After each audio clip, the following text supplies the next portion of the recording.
experience the full power of the dark side.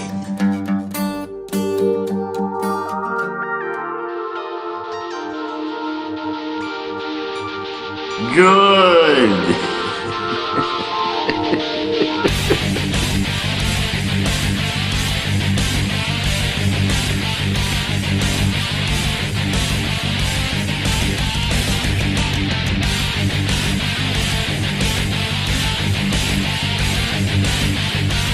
We will deal with your rebel friends soon enough.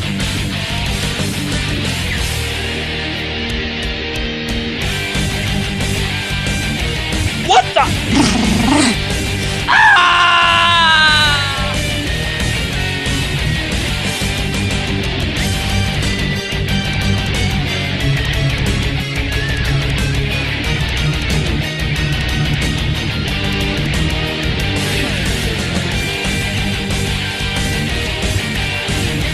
Misa back!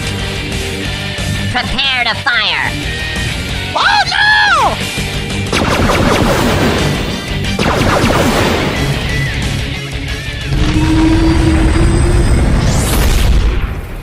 Hello and welcome back to Star Wars Beyond the Stars for episode number 32, recorded on Wednesday, May 13th, 2015. I'm your host Fred, aka Sith Lord Corv. And joining me tonight, way out of the refresher, Agent Lewis Olan. Hello, Fred. Hello, everyone on Twitch, Fox, YouTube. What is going on? And as always, greetings and tea with Imperial Intelligence. I'm sorry, Sith Intelligence. I noticed you haven't even used the refresher since that episode we locked you in there. Training. Cybernetics on my end. And also with us is the captain of the ship, Captain Kimbray, aka Paige. I think he doesn't go in there because of the nasty things that Treek does in there. Goopa noopa. It smells really bad. The whole ship smells really bad. And that's why we just brought Imperial Custodian Pallais onto the staff. Well, somebody's got to clean up the mess, and it might as well be me. That's right. Oh, there goes Treek making another one. Oh. Yeah, it's Ronnie. And when you get done, put some duct tape over that sparking part of ID-10T. I think I can manage that. Dark side out, of course. Welcome to the show, Pallais. Thank you for having me, folks. Thank you for coming. Yes, thank you for joining us. Glad to have you on. Yeah, we figured we'd bring you out of that chat room and let you come talk to some actual people. Oh, yes. Tis lonely to be in the chat room sometimes. But it's a lot of fun. Like I said, I enjoy the show. You probably wouldn't be so lonely if Jay Connell wasn't AWOL all the time. It's not just him. Where the hell's Buckeye been? And Ash, where are you at? Yeah, what the hell? I'm sure they're just busy with the warmer weather. And I want to remind everybody that we do offer free shout-outs whenever you have anything going on, birthdays, anniversaries, or you just want to send a message to one of your friends or guildies. Just shoot us an email to StarWarsBeyond@gmail.com, and we'll be happy to announce it at the top part of the show for you. And you can find out more about our show at StarWarsBeyond.com. We're available on iTunes, Stitcher Radio, and SWTORnetwork.com. You can like us on Facebook at Facebook.com/StarWarsBeyondPodcast. And you can tweet us at StarWarsBeyond. Our usual record time is Wednesday nights at 7:30 p.m. Eastern Standard Time at hitbox.tv/StarWarsBeyond. And Paige, what's coming up in the Captain's Log tonight? Coming up in the Captain's Log, we have our last week in game, our impressions of Ziost and possible storylines and plot twists that may come with Fallen Empire later this year, Agent Olan's intelligence report where Lou will present the moths. It sounded like moths a little bit, like the bugs. Plus, the weekly winner of the Agent Star Wars Trivia Question of the Week and your feedback in our community holo feed.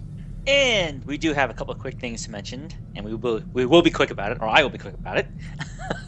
First item up, as of 4:30 this afternoon, Central Standard Time, Eric Musco stated that there will be no maintenance for tomorrow to address some of the issues with the Relics of the Greed Conquest. Originally, earlier today, he did say that they were looking to do maintenance tomorrow to fix some of the issues that some of the guilds are experiencing across the board.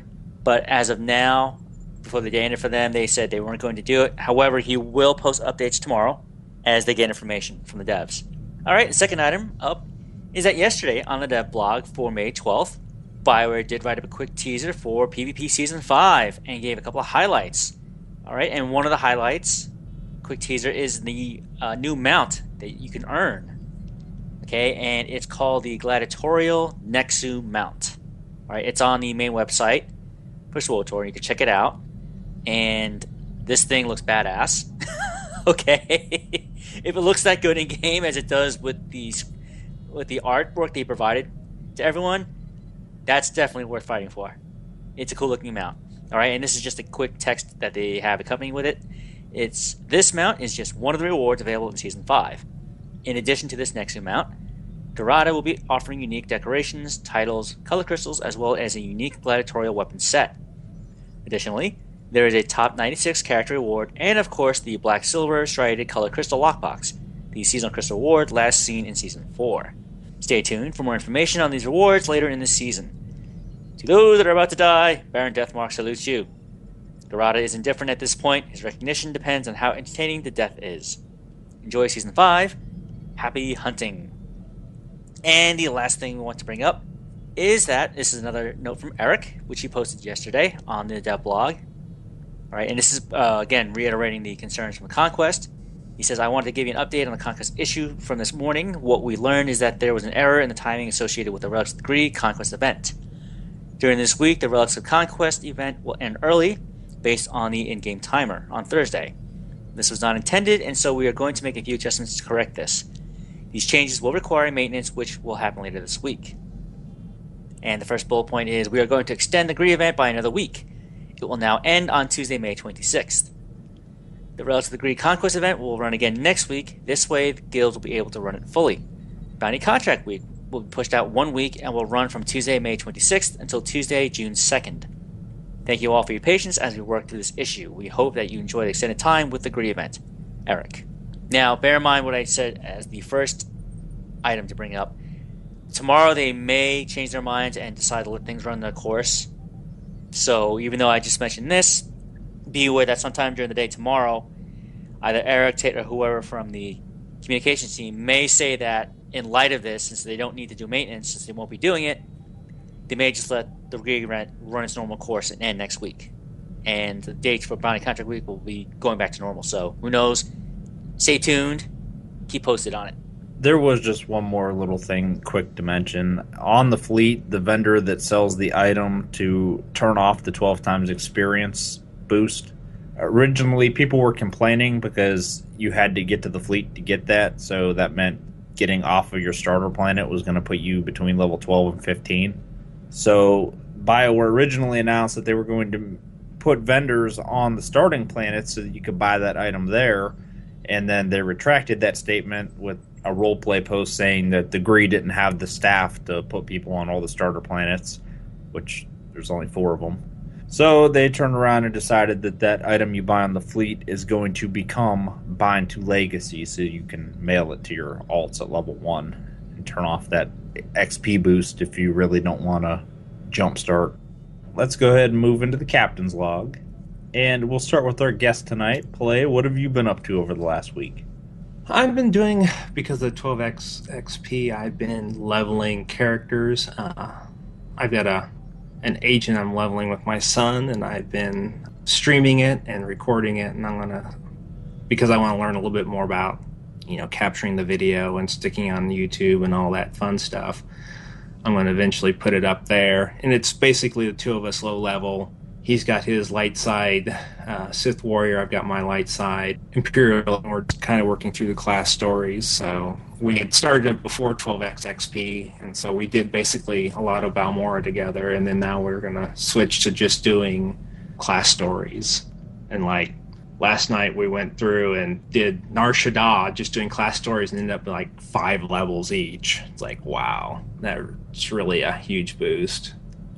And then I've got a friend, my guild master from another MMO. She's decided to take a look at Star Wars, and so she subbed and is leveling a Sith Inquisitor because she likes doing healing and seeing how the game is, because my guild in the MMO that shall not be named has been hitting doldrums and thinking about branching out to other MMOs and seeing what they like to do, to kind of take breaks from things. So now, does the MMO you're alluding to involve crafting and war? Yes. It's kind of the lowest common denominator at this point. So Guild Wars 2. Yeah. Well, no, Guild Wars 2 is a little bit different critter. I actually like that. And of course, I got to like level 20 and stop, but since it's buy to play, it's like I don't feel guilty for letting everything sit forever. So, and then I've got a little weblog that I'm working on. It's like this year I actually want to start doing some content for, so I've been trying to type some stuff up. And of course, at first you tend to be like incredibly wordy, so I'm trying to tighten up my writing and get a little bit better at that. You know who you need to talk to about that? Who? You got really quiet, like you're afraid to know. Only if you hate yourself, Pallais. No, listen. I'm very, very harsh when I edit, but your stuff will come out gold. Oh, that would be good. Promise Yeah, you. I used to be an editor for a living. Seriously, I can help you. Okay, cool. I may send you a DM on Twitter then about where my weblog is, and you can just savage the stuff I've written out there. So I would be so pleased to do it. Okay, I'm sure. I hope you're not sensitive. I'll make you cry. Oh no, dear, I work for Imperial Revenue, so Imperial Revenue has janitors. Yes, someone's got to be the sanitation worker and clean up the messes. I thought that's you what guys Buckeye kidnap this did. janitor? That's not why Buckeye cries all the time. I thought they made him clean. Well, considering some of the messes that land on our desks, yeah, we're doing a lot of cleanup. No, technically I didn't kidnap him. When I stole the Crimson Sea Biscuit Hawk, he was already here. The Imperial government pays for their ships to get cleaned fairly regularly. Yep, and this one definitely needs a good cleaning. Yeah. I should probably put it in orbit and nuke it, and that would clean it. No, I figure when we're done, we're gonna land it on Ziost post-story, and it'll get covered in ashes and stuff, and it'll look white and clean. At least you wouldn't have to worry about dusting it. No, but every time we stop to refuel, people will write, "Wash me." We don't break for no one, if you remember that reference. We don't break for Ewoks. Oh, sorry, Treek. Okay, so is that all you've done over the last week? Pretty much so, just some basically leveling and enjoying the 12x XP. All right then, Paige, what have you been up to? Before I talk about what I actually did, I'd like to thank Fred for repaying his debt to me. All of it. I got one large lump sum. Yay! No one has anything to say about that? Wow. Hey, you don't even know what Treek had to do to get that for you. Don't tell me. I don't want to know. Yes, some things are better left. Like, you know what? Just remain blissfully ignorant about this one. Oh my. First, Fred and I went to Ziost on our mains, his agent and my assassin. We went through that together. That was a lot of fun. We cleared the planet and then, did the round of dailies that comes afterward. And, oh my god, does that planet get a little dreary. I mean, my eyes were hurting because everything is a shade of gray. It's bad. Can't tell where rocks are. I'm not. We're just Ziost was beautiful. What are you talking about? Whatever. Did do very good jobs with the graphics and everything. The story was enjoyable. I kind of feel like I'm not going to talk about it. I'm not going to spoil it, but there's this one part, everyone will get to it, where you witness this conversation and it's like really serious, and then all of a sudden the scene ends. No. And nothing, I know what you're nothing talking happens about. with it. No, Lou. This isn't a spoiler. Like, we will cover this. There is a scene where your character, at least when you're playing Imperial side, I'm not sure if the rules are reversed for Public side yet, but when you're playing Imp side, there's a scene where your character talks to Theron Shan. It's when you first reunite with him on Ziost, and then he gets a message from the Supreme Chancellor. And when that message is done, it seems like Theron should have something to say, but he's just gone. Like, he just disappeared. There's no follow-up. You would have something to say to him about that. Like, yo, dude, are you going to do something about that, or am I? Yeah, but it doesn't happen. And this is fairly soon after you first arrive on Ziost. He just leaves. He doesn't even leave. He's just gone. Yeah, I mean, some people have posted on the forums that there are some inconsistencies with the way the story progresses on Ziost, so yeah, that's probably one of them. I mean, when I witnessed that conversation and then he was just gone, like out of the phase and everything, I was like, oh, what should I do? Should I, like, tell somebody? Because that seemed like serious business just now. But nothing comes of it. Yeah, I just chalked it up to where he just, something happened, something major happened, so he just left the room in a huff. You know how people get when they hear, that type of news, they're just like, I gotta get out and do something. So I just said, you know what, he probably just left the room. He probably just bailed, like, thanks, man. What's your theory, Pallais? Oh, well, if you do it I've done it Ziost on both sides, and it makes more sense if you do it on the Republic side, because there's a reason why he could be gone. Mm-hmm. He's out looking for someone, so... Yeah, but he can't even say goodbye. Well, he's SIS, it's like, I'm gone. He's a loser, that's what he is. Well, I don't know, because, like... I'm sorry, go ahead, Paige. He is, like, so desperate for my assassin's approval. He said something to her, like, was it good to see me again or something? And she was just like, go away. And he's like, I can't expect you to be civil. Like, he's really desperate for me to like him. Why does his hair look like a hand is coming out of his head? His hair reminds me of an old series, Little Rascals. He reminds me of Alfalfa. No, I thought you were going to say an old cartoon, and I was going to say Foghorn Leghorn. No, but you know what? Now that you bring that up, yeah, I say yes, that does fit. Now I say, son, you got to listen here, son. Where did Jace Malcolm come from? Oh, God. It's like somebody told him all the cool kids, tried to spike their hair up or something. Oh, Lord. Yeah. By the way, Jay says hello. He's in the chat, by the way. Oh my God, is he really? Oh my God, it's Jay Connell. Hey, look who decided to make their 5-minute weekly appearance. That's because I busted his... No, I can't say that on the air. I said something to him on Twitter. Wow. That's what it takes to get him out of the woodwork, huh? To be called out. You know what this means? 6 more weeks of tax season. Well, in the Empire, every day is tax day. We don't pay taxes here.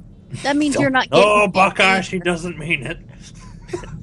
Oh, he knows I don't pay taxes. Lou, what have you been up to over the last week? Oh, I didn't finish. You're, like, interrupting me. Shut your mouth. The rest of the time, I spent running one of Fred's lobies all the way to McCab on my commando because he wanted to reach level 55 with the 12 times XP, and it was really boring, and I hated it a lot because, when you're on a really low planet, and there are, like, bugs or whatever, Killix, let's just say it's Alderaan here, and I just have to, like, push auto shoot and things die. Like, I don't even try. And then Auric's there and he's shooting things. I'm like, I'm not even going to do anything right now. So it was really boring, but I think we finally made it to McCab, didn't we? I did. Oh, did I just not go? You kind of abandoned me on the last day. I was like, you know what? You made it this far. No, we were on McCab briefly. I remember we had that buff. And you didn't notice that little droid comes out and heals you every once in a while. Done with Keb 10 times and you've never seen that droid. That droid was just hurling snot at me. Every time I'd get hit, you just see these green streaks come flying out of it, hitting me. And they weren't the bright green that normally heals you. It was like some dark green. It was like sinus infection green. It was hot snot. Leftover ragdoll jokes. Yeah. Aw, terrible. You're 'Cause it's leveling up her. on McKeb with the GSI buff during the Rackle event, and it infects you every time you get hit. Funny. Oh, man. Are you done this time? Yes, so we can ask Lou what he did in game. I had some, real life stuff coming up, so I didn't have a lot of time. But what I did have, I actually used to continue my adventures on Ziost with my solo characters. Because at this point, I've only completed it with 3 of my characters so far. So of course, I got to work on the rest to get them through the storyline. And how many do you have at level cap so far? 7. So I'm still working on my commando. Okay. Because every time I do stuff on my 7 that are on JC, I keep forgetting that my eighth level max level character is on Shadowlands. The one I transferred over there, my Vanguard. So I finished the 7. I realized I started working on the low level alt on JC and realized, oh my god, crap! I totally forgot my Vanguard. Bleep. Lou just forgets about his Shadowlands character. Yeah, I mean, pretty much I do, because since Jedi Covenant is my main server, and I don't mind playing. I love playing Shadowlands too. God knows the economy there's so much better. But for the most part, 99% of my time is playing on JC with those characters. And so, yeah, I do forget about my characters on Shadowlands, and I do have quite a few now. And the fact that I have 2 characters as well, I have a couple on Bastion too. I'm actually thinking about making some over on Ebon Hawk now that 12 times XP is going, because I could get some level cap ones to be my money makers. Get a footing over there. Yeah, true. And I think, you know what? I had to double check the server list.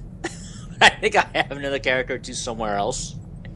I'm not sure. Probably on Ready Clips or some European server. That are like, wait a minute, did I create characters on the PvP servers too? Just because I had some, I had some ideas about when the game first came out that I also wanted to try leveling up on the PvP server, since when TOR first released, I was just coming out of not only playing Rift, but I was also playing heavily with my World of Warcraft guild, and we're on a PvP server there. It's like, you know what?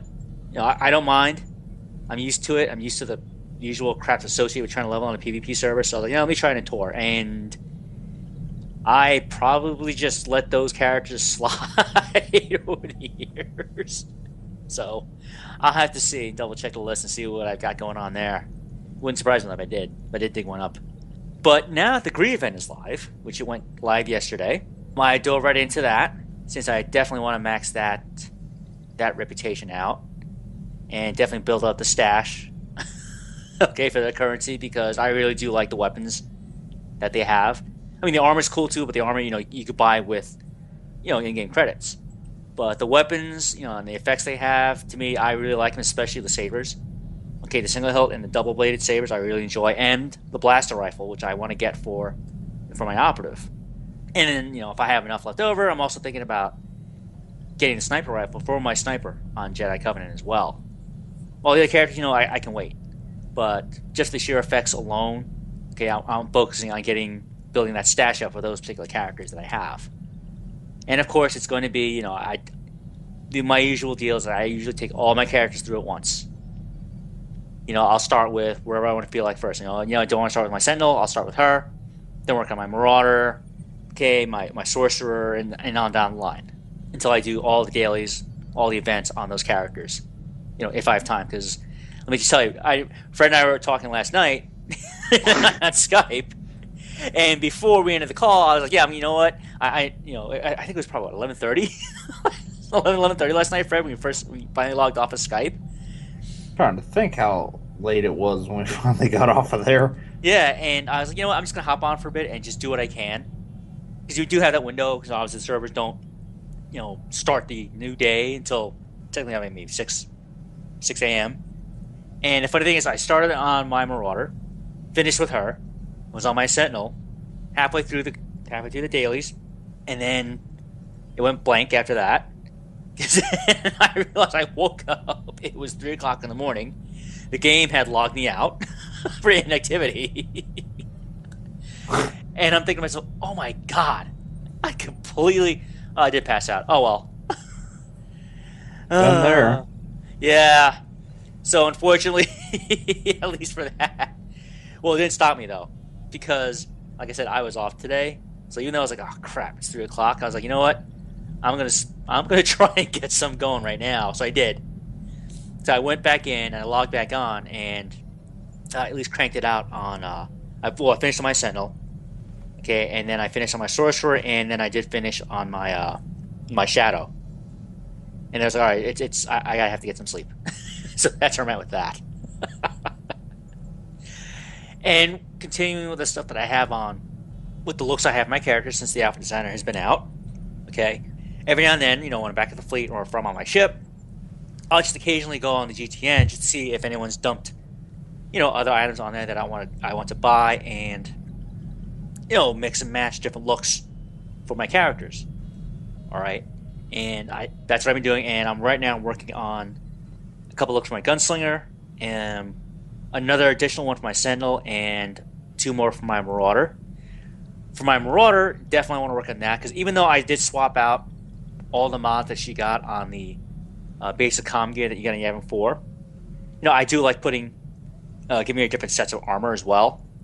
And especially since I think the biggest issue I had with that basic comm gear, if you remember a few episodes back, when I first got that armor, okay, it looked pretty cool, except for the fact that for some reason, at least for my human female Sith warrior, all right, she's got that backplate of armor that just sticks out on her rear end, and it clips into the cape, into the robe portion of the chest piece.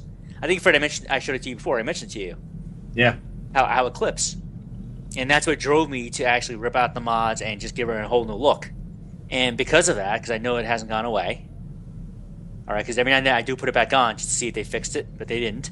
So, I don't think that they will because that was like a tier set. Yeah, so at this point I'm just like, you know what? I'm just going to build on different looks from the Marauder and just go from there. Because I do see, there are some really cool robe sets, as we mentioned in previous episodes, that leveling, especially for the Force users, especially for the Jedi Knight, and for me too, the Sith Warrior, you get some really great looking outfits that you can no longer use because you had to upgrade. And because now we have the option of the appearance designer, I'm looking to get those pieces back, or get something similar to those looks. All right, because I'm trying to remember. I know one of the first looks the warrior gets. All right, that like that dark gray tunic, like the black boots, the black gloves and such. I really like that look, that starter look they had.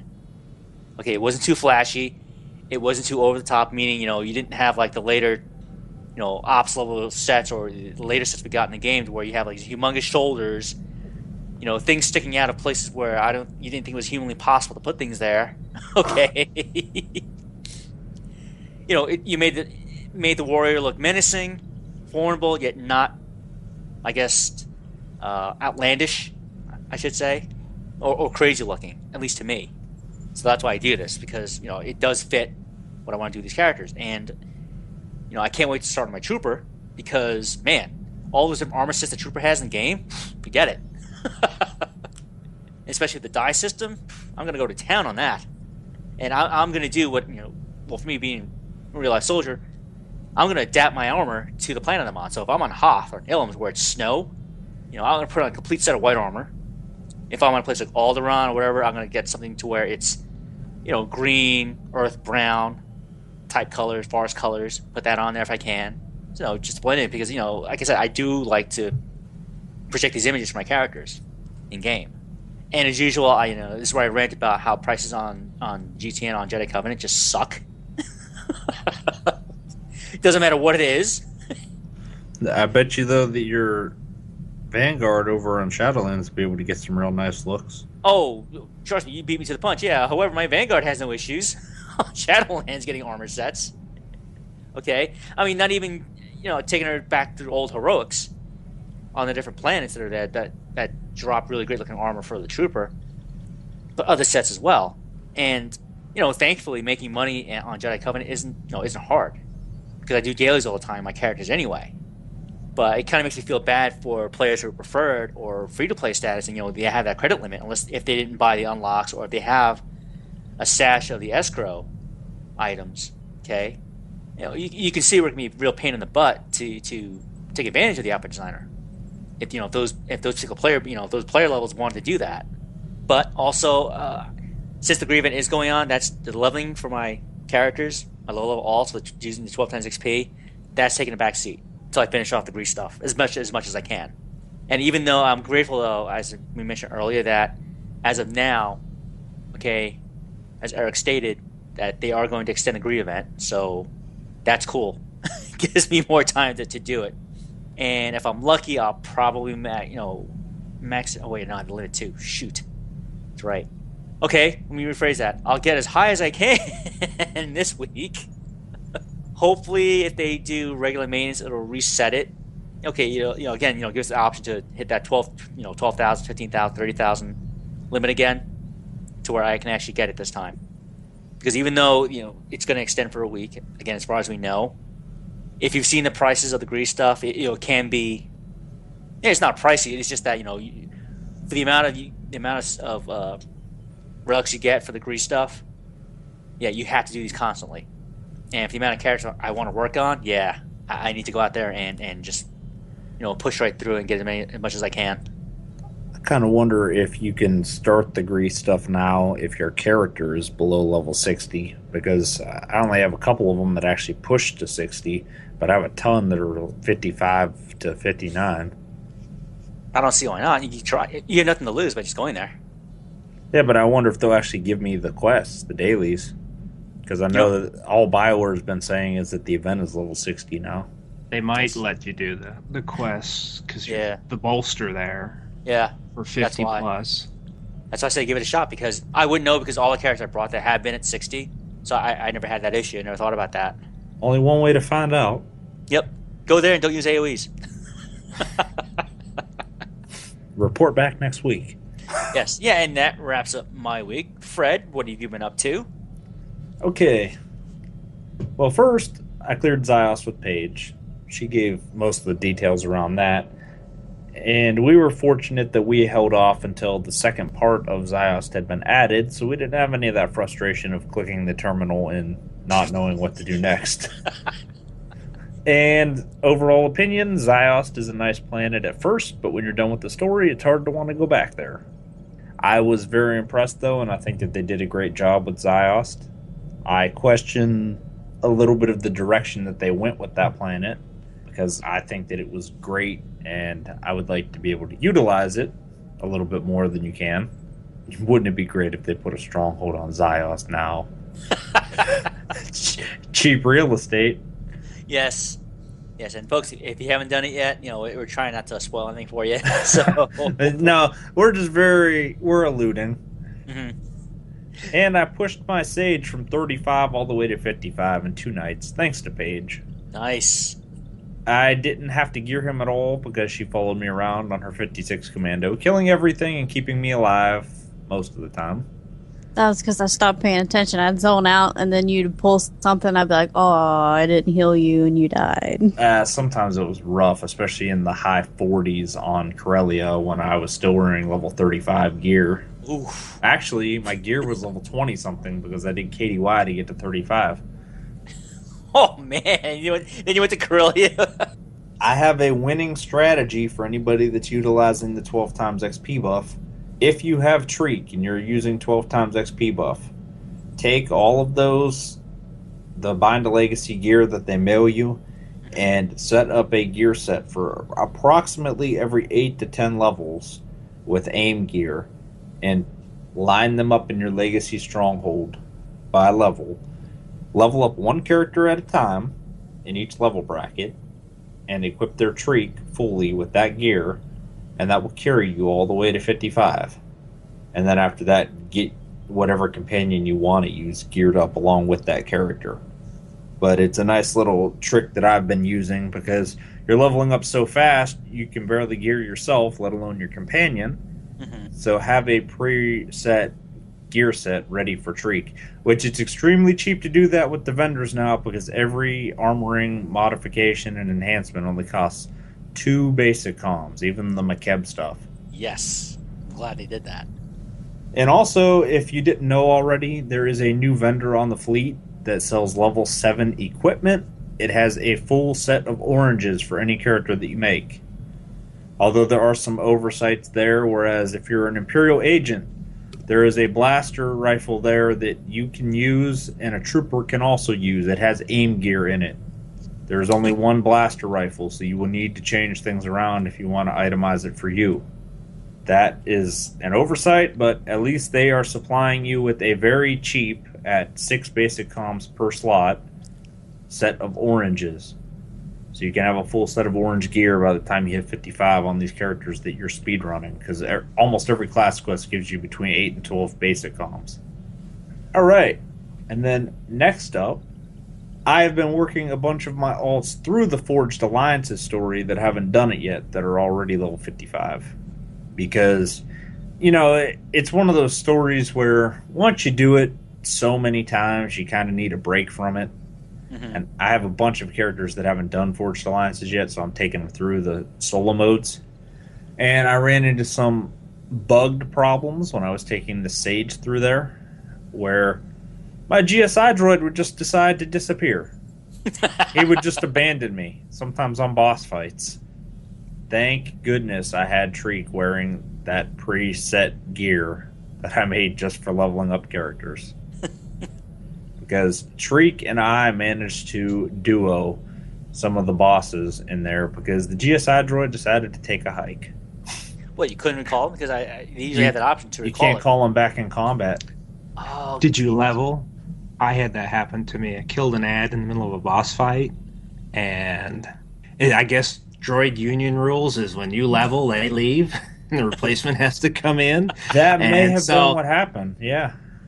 And then all of a sudden, it's like these 2 bosses drop red stuff all over the floor, and I'm like, I can't move, and I'm stun locked. It's like, okay, I'm dead.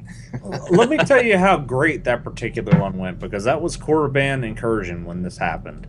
And I got to that boss that summons all those hounds and engaged him, and that's when I noticed that the GSI droid wasn't there. So then I quickly recovered from that. I didn't die, finally killed him, and then I called back the droid. Everything went as normal. I got all the way to the Sith Academy, and then I got right up to the point where you go into that room to fight that Jedi that's the last boss there, and then my computer blue screened and turned off. Oh! And when I restarted the game and came back, the whole flashpoint had kicked me out. I was back on the fleet, and it told me, complete flashpoint Korriban Incursion. I was going to say. Oh, man. So that's brutal. I took a break brutal. for a while from that character and came back later. Oh, man. That's Korriban for you. That dark side. Yep. But I will say that doing the Forged Alliance stories without even really trying, you make about 200k credits. So that's nice to have that money just flowing in like that. Mm-hmm. And I also was burning the XP boosters while I was in there because you're consistently getting kills thanks to that droid.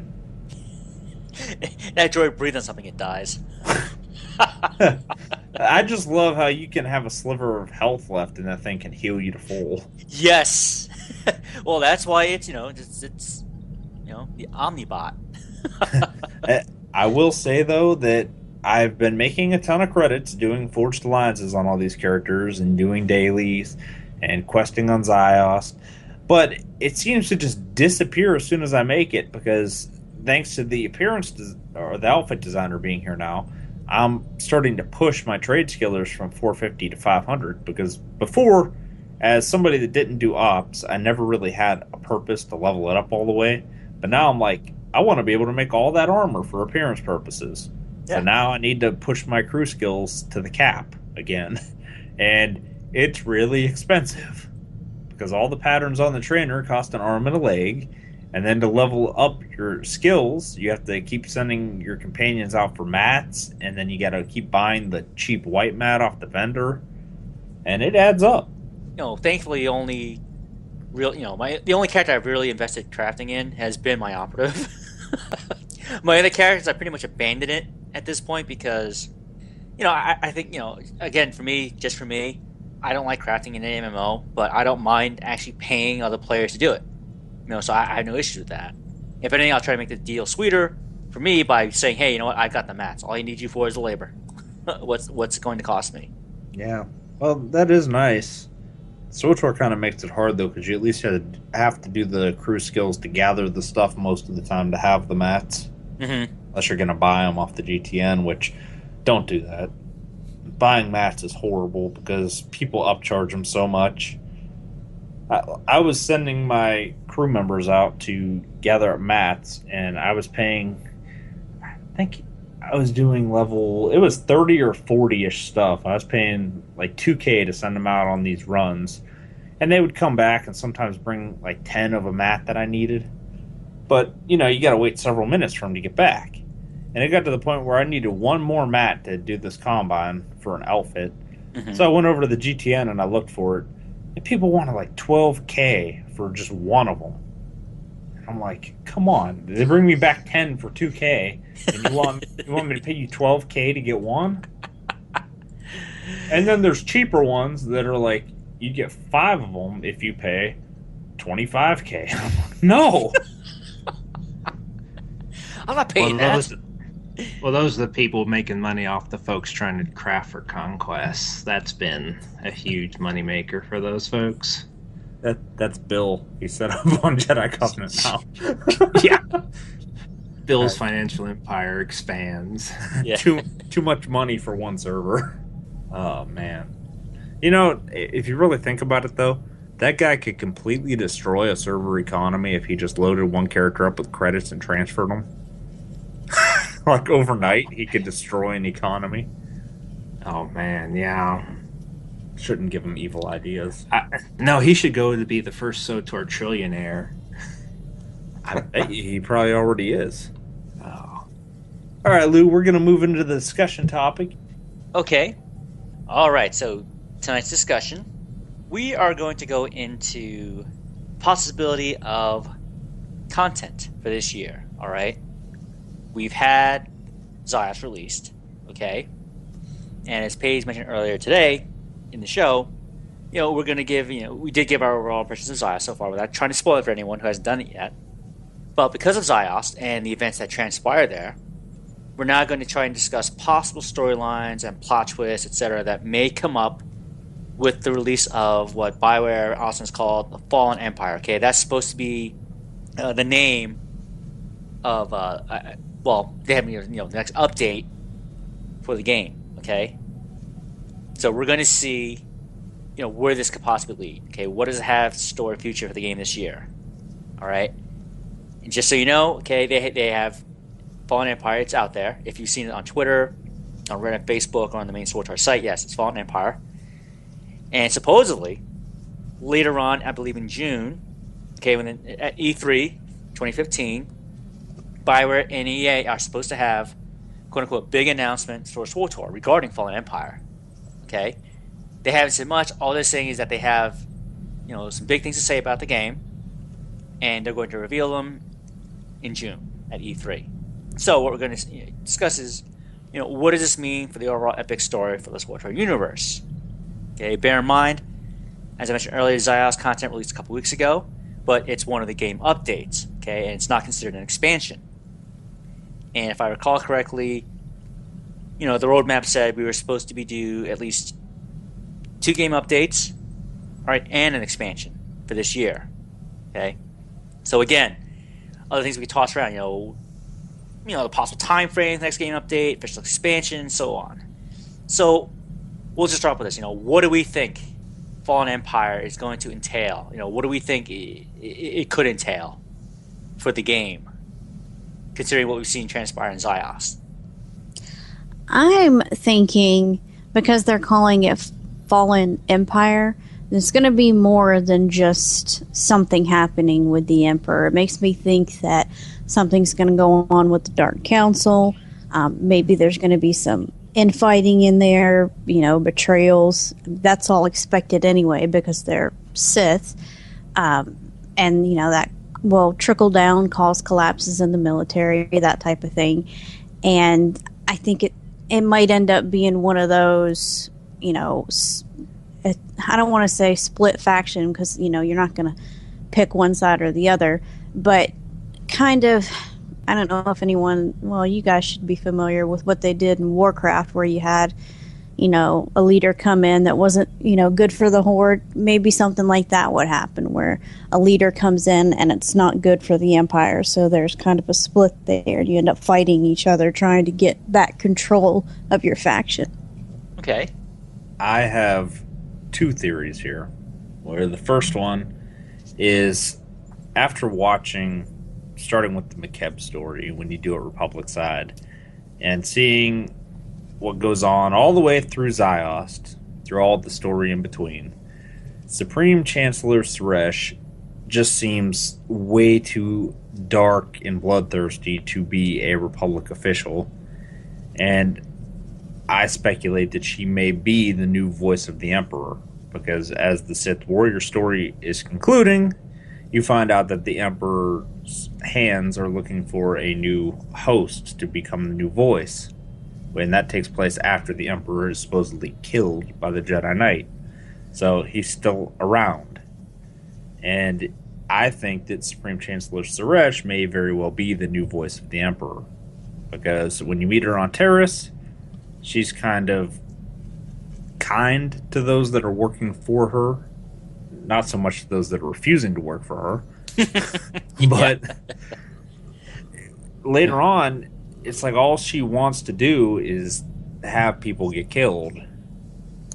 And then I have a second theory, where if she's not the new voice of the Emperor, I think that Darth Maul is the new voice of the Emperor, and he still retains control over the Empire while making everybody think that they're on the hunt for the Emperor. I love Darth Maul. Okay. Pallais, what do you think? What are your thoughts so far? From what you've experienced on Ziost so far, what do you think Fallen Empire could entail for the game later on this year? Thinking about from the novel Revan, which is used as backstory, and what he did on Ziost and everything, I'm sitting there thinking, how do you stop somebody who can basically, the people he kills, he can use to get more powerful, whether it's through ritual, alchemy, or what. So I'm sitting there wondering, I wonder if Fallen Empire, and this is me being off the wall, if Fallen Empire refers to a different empire that's no longer there, the Rakata Empire. Because we know there's the Starforge, the Foundry, and there's a third place out there somewhere that's a Rakata factory. And the Rakata would most likely have some type of technology that you would need that could stop the Empire, because it would be, again, dark side stuff. We also know from stuff on Belsavis there are Rakata still surviving, coming out of stasis or whatnot, moving on. So I wonder if BioWare is doing a sneaky misdirection, that we're focused on the Imperial side and thinking about Fallen Empire, and they're going to bring in something just kind of out of left field, because we know they love themselves some Rakata. And with Revan, because I honestly don't believe Revan is done yet, because his ending in Shadows of Revan feels more like his ending in the Foundry. It's like, if he doesn't make an appearance whenever we finally beat the Emperor, I'm going to be upset.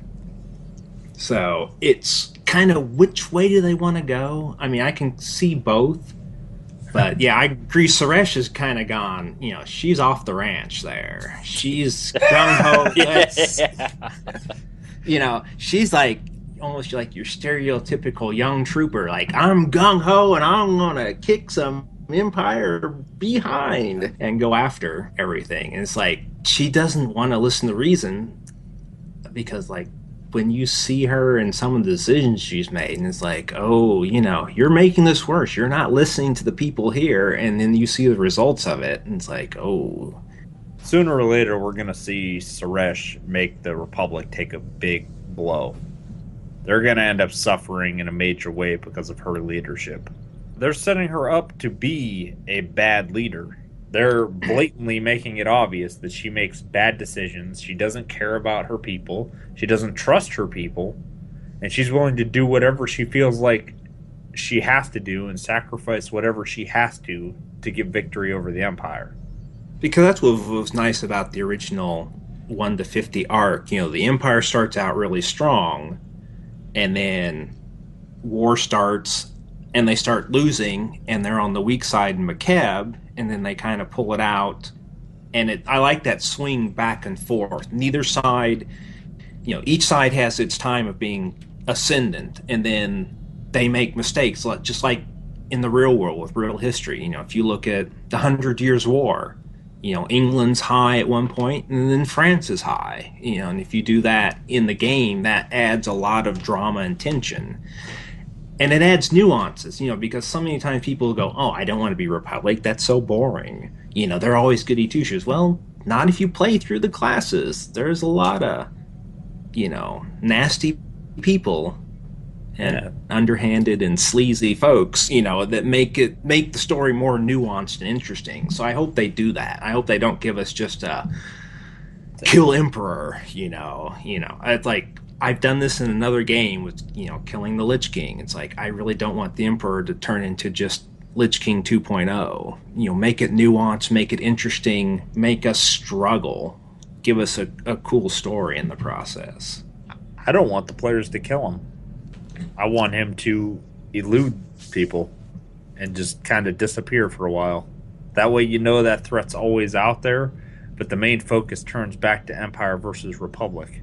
And then maybe, with the amount of money they're supposedly making off of SWTOR, if they can't do class story, they can at least afford to give us 2 different stories faction-wise.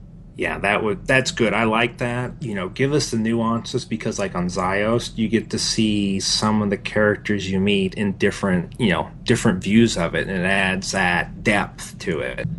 Yeah, I agree with you on the Emperor. I would like to see him always feel like he's one step ahead of you. You know, if you ever saw the series Farscape, Scorpius was always like 3 steps ahead of Crichton, you know, and that made it good. He was never this cartoon baddie where you became a punching bag. It was always someone like, oh, when I'm having to deal with you, I've really got to be playing the top of my game.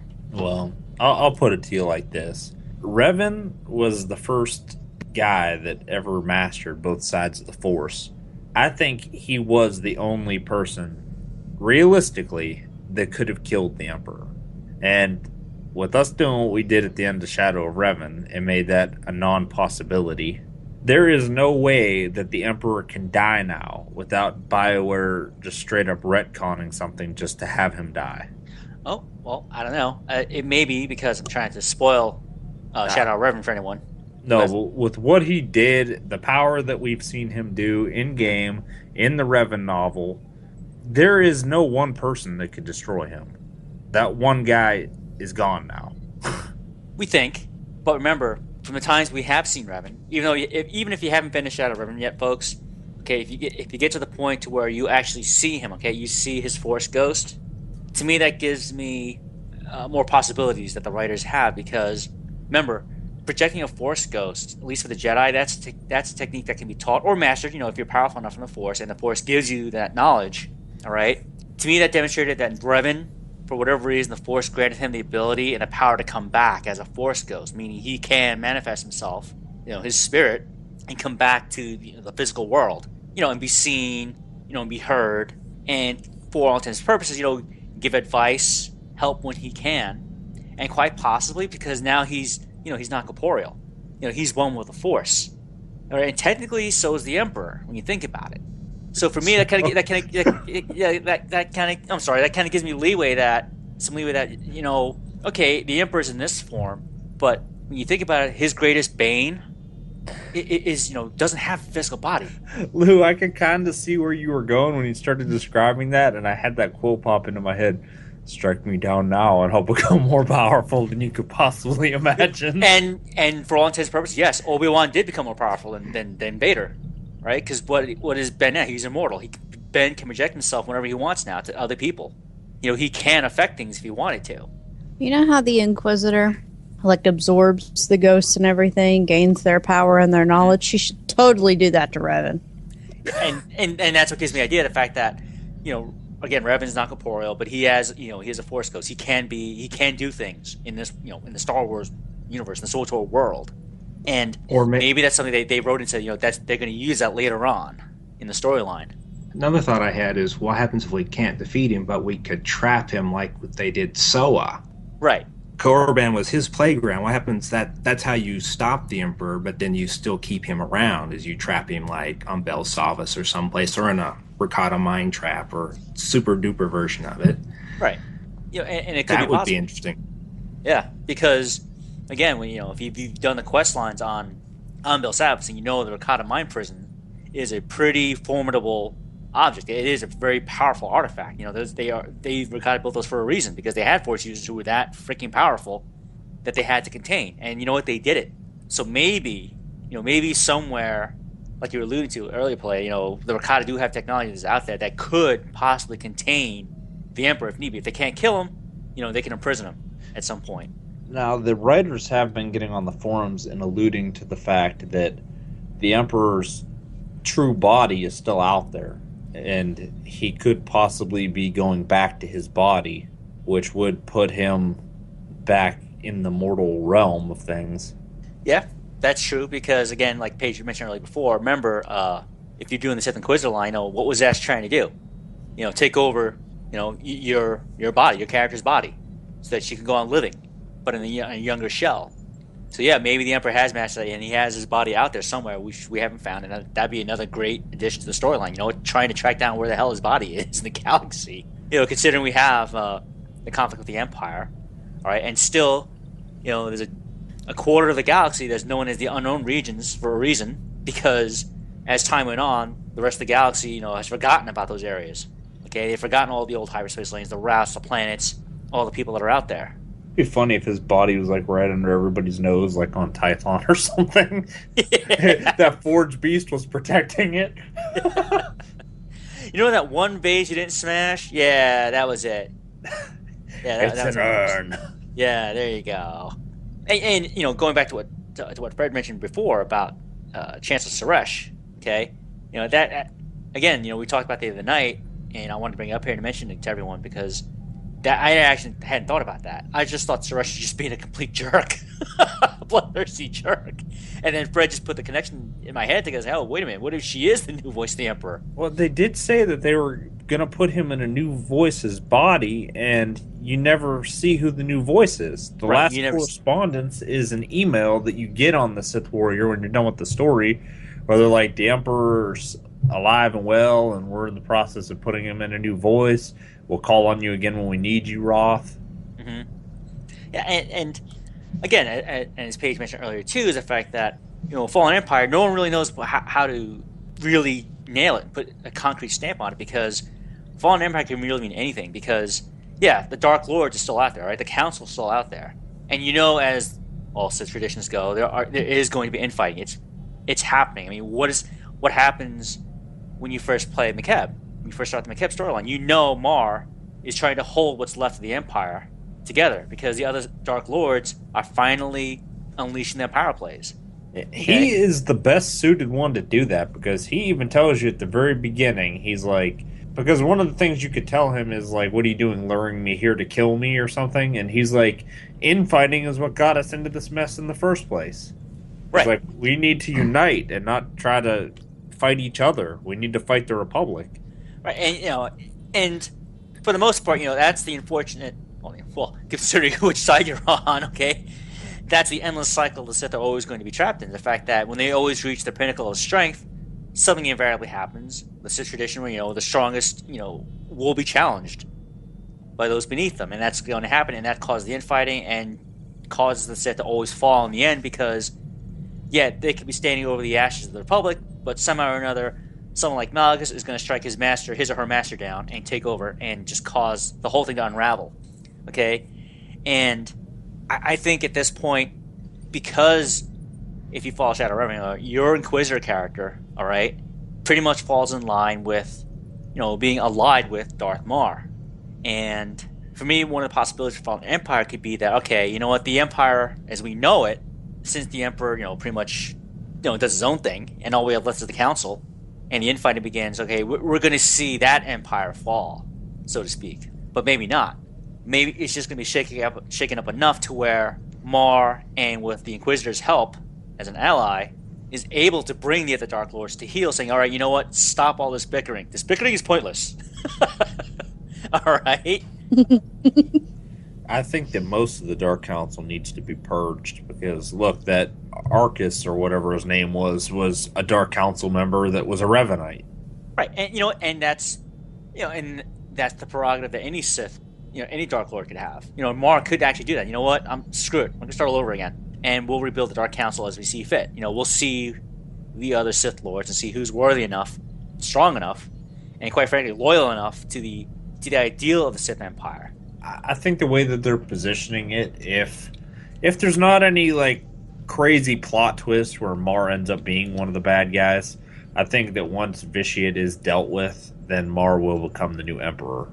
Yeah, because I think there has to be an Emperor eventually in the Empire, and they're positioning him to be the strong leader that the Empire needs right now. Yeah, exactly. I mean, every time we've seen Darth Maul, he's always been seen from a position of strength. Okay, and not a reckless strength, or wild. It's more like, Mar knows he's powerful, but he's also not arrogant enough to actually, explode his own ego. He knows that he can be taken down. He knows when to seek help, when to seek allies, and cement his position and work with others. So to me, that's a possibility. He is a logical choice too to become the Emperor if he chose to be. I mean, he is running the entire Empire. He appoints Lana Beniko to be in charge of Sith intelligence. And for the most part, too, I mean, the other Dark Lords haven't said anything. They haven't countermanded or challenged his decisions. So, you Sith Inquisitor obviously works for them. And for the fact that other Sith Dark Lords have passed on, but whoever's left, if they're not openly fighting against him, then they're probably saying, okay, whatever. We'll go with what he says. Now, I love the very first time you ever see Darth Mar is in the Sith Warrior story. Toward the end, when your character is fighting Darth Barris in the Dark Council chambers, you actually get Barris on the ground, and he's claiming to be the voice of the Emperor, even though he's not. And he's on the ground, like, crawling, and he looks up at Mar, and he's like, Mar, you will help me now, or you will suffer the Emperor's wrath. And Darth Mar looks at him and says, I'll take my chances. Right. Like, Mar's like, you're full of crap, dude. If you were the Emperor's voice, you wouldn't be losing to this person right now. Well, and that's a point, too. We pretty much cleared out a lot of the Dark Council, the heavy hitters who were at the level of Mar. Well, you have Darth Severin still there, too. True. And that guy is pretty cool, too. I would have been happy with him as a leader, too.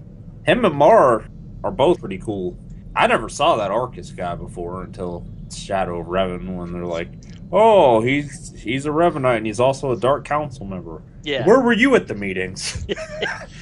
Well, he's probably one of those empty chairs that we've seen in the cutscene, so. He's probably somebody promoted like Darth, what I want to say Horrid, Zorid, or whatever her name is. And it's like, it's like, okay, somebody to stab.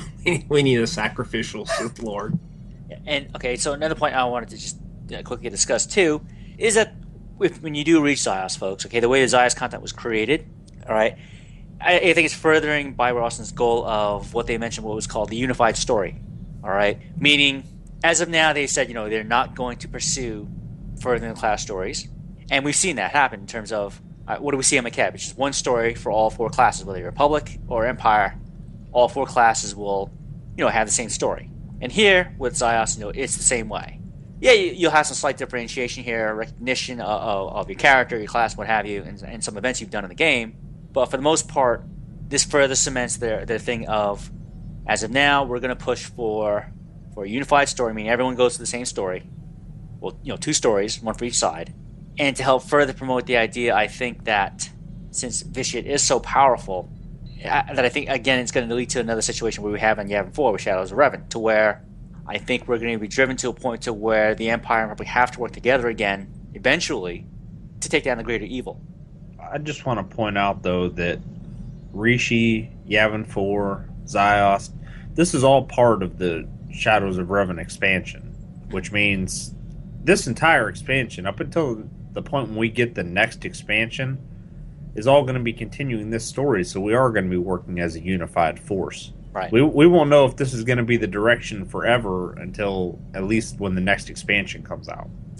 Right. And, some folks have postulated on the forums that maybe when this is all over, as Fred just said, once this unified story is over, because of how they've written Shadow Revan, maybe at some point when the next expansion does come out and maybe we see the conclusion of Shadow Revan, maybe we'll go back to the open war that's actually happening at this point. And I know this may be crazy, but I want to add this right now. When this whole story is said and done and over with, I think that no matter which faction you play on, they should let you pick between Lana Beniko and Theron Shan and have one of them as a new companion. That would be cool. Yeah. Theron a healer and Lana an alternate tank. That would be fun. Yeah, I think that would be neat. If they had an AI similar to Treek's, where Theron was either a healer or a true DPS that had damaging abilities, and depending on which stance he's in, either his heals get turned off or his damage abilities turn off, and Lana has a tank and DPS stance. And you could pick one of them depending, either or, you get one of them. And it doesn't matter which faction you're on. You can pick one or the other. Yeah. And it would help you round out depending on which class you play, too. Yeah, I would be wholeheartedly for that. I think it would be a nice touch. Especially since there are romance options. Bringing another romance option into all the classes would be great. Yeah, and players could have the SGR if they wanted as a permanent companion. Yep. True.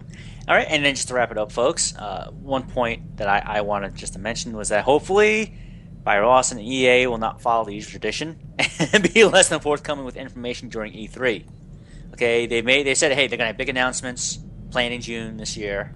So if you're going to make major announcements for the game, at least for me, bring something to show. Okay, bring something visceral for players to see. All right, bring a trailer video, a quick cutscene video, something you can show, screenshots, something concrete to say, hey, this is backing up our major announcement. It's not just going to be me and someone else and maybe 3 or 4 other people at a table just making an announcement, reading from a piece of paper or reading the teleprompter.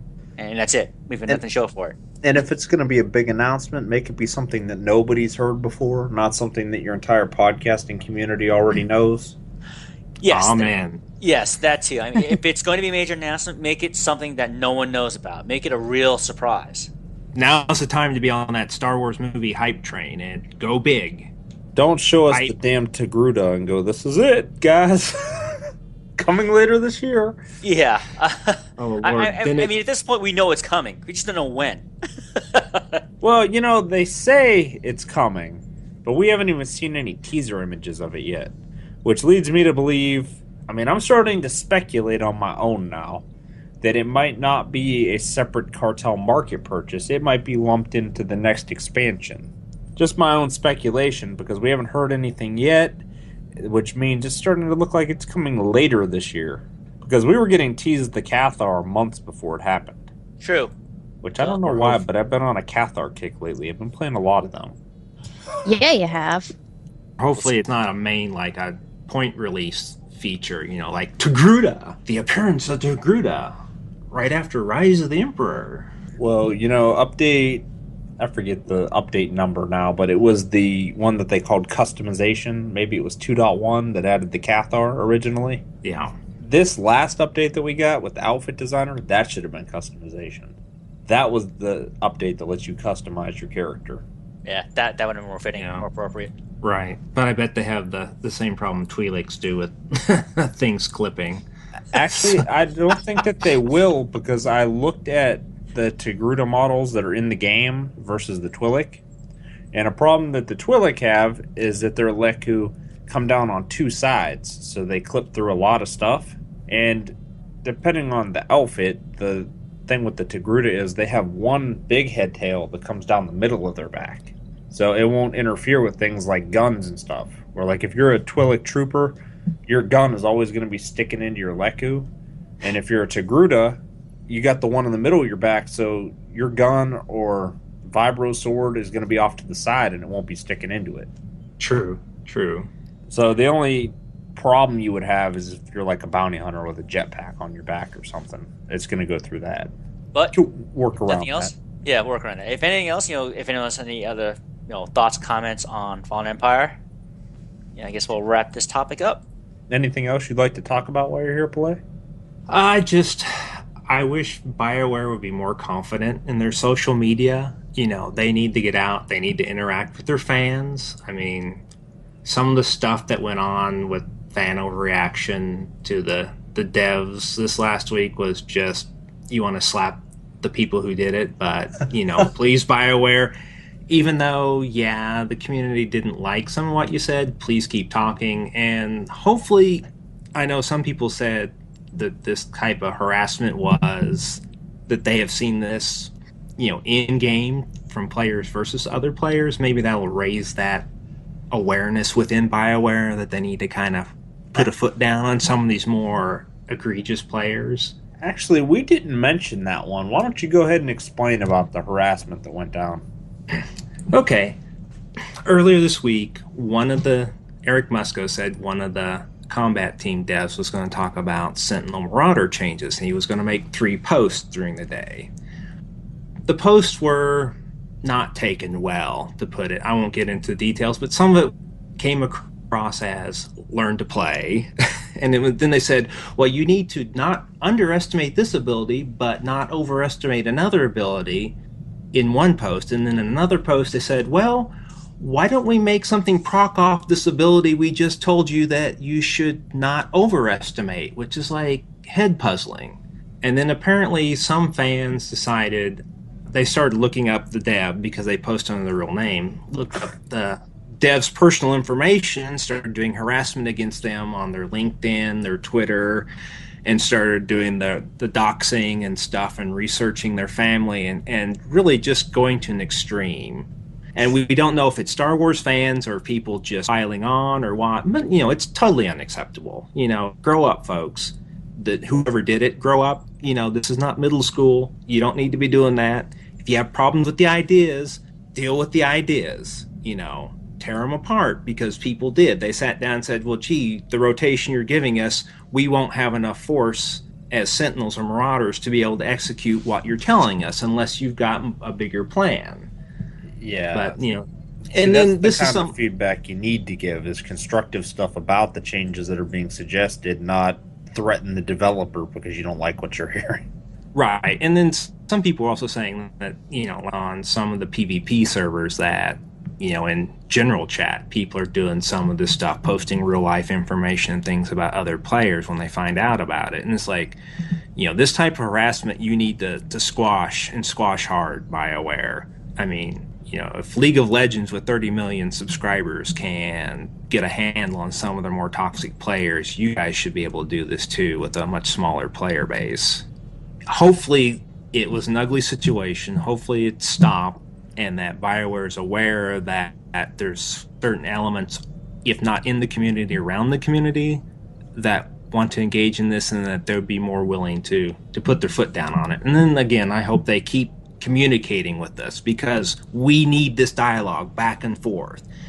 And as Mesco said, they want this dialogue. They want to have the hard discussions, but they don't want it to be personal attacks, such to the point where BioWare pulls back in defense and not talk about anything at all, because that hurts all of us, the devs and the players. Because the devs need to understand some of the stuff may not be what the players want. And Sentinel Marauders have been very popular from the beginning. I mean, myself, that has been my main on the Republic side, a Sentinel, for a long time. Oh, well, for the longest time, we got all of our information from Musco. We finally get a developer that's willing to post on the forums and not relay it through Musco, and this is how the community treats them. Yeah. I've been saying we need somebody the equivalent of Blizzard's Ghostcrawler. I mean, he's no longer there, but, he came in, dealt with people, didn't let it ruffle him, and kept talking, discussing. And now if you look at Blizzard, they have a lot of devs willing to post in the various forums, which, forums anywhere can be toxic, but, they at least discuss and have dialogues and answer questions, and that's healthy for any game. You look at, I think EVE has an excellent reputation for devs being involved. WildStar, whether you like the game or not, had an excellent reputation for devs being involved with their community. This is good. because your committed fans, the ones who go to the forums, are the ones most likely to influence other people to play the game because they like it and their enthusiasm will carry over. But if they're like, oh God, always being negative about your game, that feeling is going to permeate the greater gaming community. And this is not what Star Wars needs at this point. We need people thinking, hey, I might want to come back and try this again. It sounds cool. Yeah, this was very embarrassing for the community to do. Yes. This is not the way to attract devs to talk to the community and open up to the community. And as Play just mentioned, the one dev, that one dev who went on there and, expressed his thoughts, his ideas, his intentions, okay, and for the most part just got slammed. And you're right, it's embarrassing because we want these developers to talk to us, to treat us like adults, and yet we have complete asshats who at the first opportunity jump down people's throats and act like complete jerks for no reason because they're angry over a video game. Again, Sentinel and Marauder are one of my favorite classes too, other than my operative. I love playing those classes. Do I like what happened to them over the past few months? No, I don't. But guess what? I'm still playing them. I'm making my adjustments. I'm taking the punishment that comes with it, but I don't let it get to me because it's a game. Well, even better example, Lou. When Zoller was still there and he nerfed the operatives into the dirt, you made a few backhanded comments on our podcast about him, but you never looked the man up and harassed the crap out of him and threatened to kill him. No. Yeah, I expressed my complete distaste for what his idea of what the operative should be. Okay? I disagreed to what he and the team at the time thought what they can and cannot do. All right, but in no way did myself or others who thought the same way I did think about looking this guy up. People around him, like, how the hell stupid are you? Okay, it's unacceptable, and I'm hoping as well that the dev team at BioWare doesn't take this to heart. Okay, yes, it's a horrible experience, but you can't let that stop you either, because as Play just mentioned, we need this dialogue. And they have said they want to have the hard conversations. They want to disagree with us, but we need to keep it professional and on the topic, not personal. Sorry to repeat, but I think some people need to hear that 100,000 times. Right, and that's the thing too. I mean, we could go on about this all day, but in the end, the conversation, the dialogue is needed between the player base and the development team. Yeah, okay? But see, after that, if they would have came out and said, that's it, developers aren't talking to you guys anymore because you don't know how to treat them, nobody could have blamed them, because that's uncalled for when they're finding this guy's family members and stuff and harassing them too. Right. I mean, it's right. It's unacceptable. But in the end, if you want that feedback, you're going to have to open up. There has to be the dialogue. You can't let it stop you. And if you don't like what the developers are suggesting for changes to your classes, give them feedback. Let them know why you don't like it. Don't turn it into a personal attack against them. They're just trying to make the game better. It's not productive feedback when someone expresses their intentions or their opinions to attack them as a person. That is not productive. If you want to influence their ideas or their intentions, you offer constructive criticism. You offer your own solutions, your own ideas. You don't attack the person, you attack their idea. Yeah, because if you come at this insulting them or threatening them, they're not going to listen to anything you have to say.